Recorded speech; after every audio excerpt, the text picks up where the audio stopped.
Mu mibare akenshi usanga hari ibintu bisa nk'ibihari mu bitekerezo nk'imirongo, imirabyo aribyo twita curves, n'ibimenyetso aribyo twita symbols bisa nk'ibiryamye ku mpapuro. Ariko se byadufasha iki kumenya ko imwe mu mibumbe y'ingenzi nk'isi n'iri mu isanzure zigendera ku ma curves mu nzira zazo twita orbit zoroshye kandi ziteganye? Uhereye ku rugendo rw'inyenyeri, imikorere ya satellite dishes cyangwa za radar ziyobora indege, kugeza ku rumuri rwa flash light nk'imirasire y'itoroshi. Ibi byose tubisanga mu gice cy'imibare cyitwa conics. Conics zifite uruhare rukomeye mu buzima bwa buri munsi. Urakaza neza mu isi yo gucukumbura ibya geometry, cyane cyane conics. Mu isi yabiyemeje kubatwa n'ubumenyi, tuzajya twifashisha igitabo cyitwa Analytical Geometry cyanditswe na Caracas mu mwaka w'igihumbi 2011. Muri kumwe na Spark, ikibatsi cy'ubumenyi. Kora subscribe, share na comment ubundi dukomeze.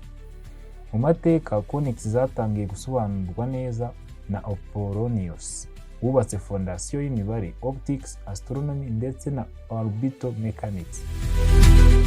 Ku gihe cya none, izi curves zisobanura uko imibumbe izenguruka, aribyo twita ellipses, uko imirasire y'umuri yibumbira kuri parabola mu matelescope, n'ukuntu navigation system zimwe zishingira kuri hyperbolic position.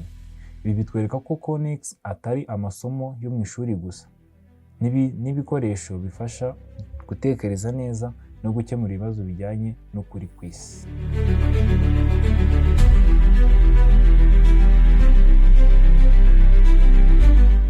Ni ukuvuga conics zigizwe n'ibice bigera kuri 4.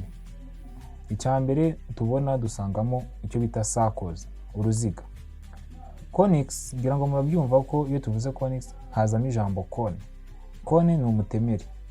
Noneho mu gihe dufashe umutemeri tugafata n'ikindi kintu gisa nk'ikirambuye, twavuga nk'urubaho, tukarutambika neza rurambuye muri 1/2 cya conics cya ya cone yacu, biduha icyo bita circle, bikora uruziga ishusho bifite. Igice cya kabiri dusangamo ellipse. Ellipses ho ni igihe dufashe rwa rubaho rwacu tukaruhengeka muri wa mutemeri. Ishusho bikora ni iduhereza ikintu bita ellipse. Akenshi ellipse iba ifite fomu ijya kumera nk'iyigi. Igice cya gatatu tukita parabola.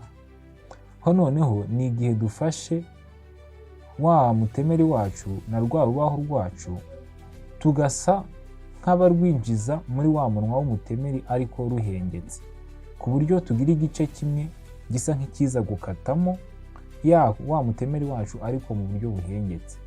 Icyo gihe bikora ishusho bigaragaza ni abari curve, ariko tukayita parabola. Ku gice cya kane ni ibyo bita hyperbola. Hyperbola ni igihe dufite imitemeri ibiri ihuje imitwe, tugafata ya plane yacu cyangwa se rwa rubaho, noneho tukarugabanya neza muri ya mitemeri ihuje. Icyo gihe amashusho biduha niyo bita parabola, ni nka curve ebyiri ziba ziteranye imigongo.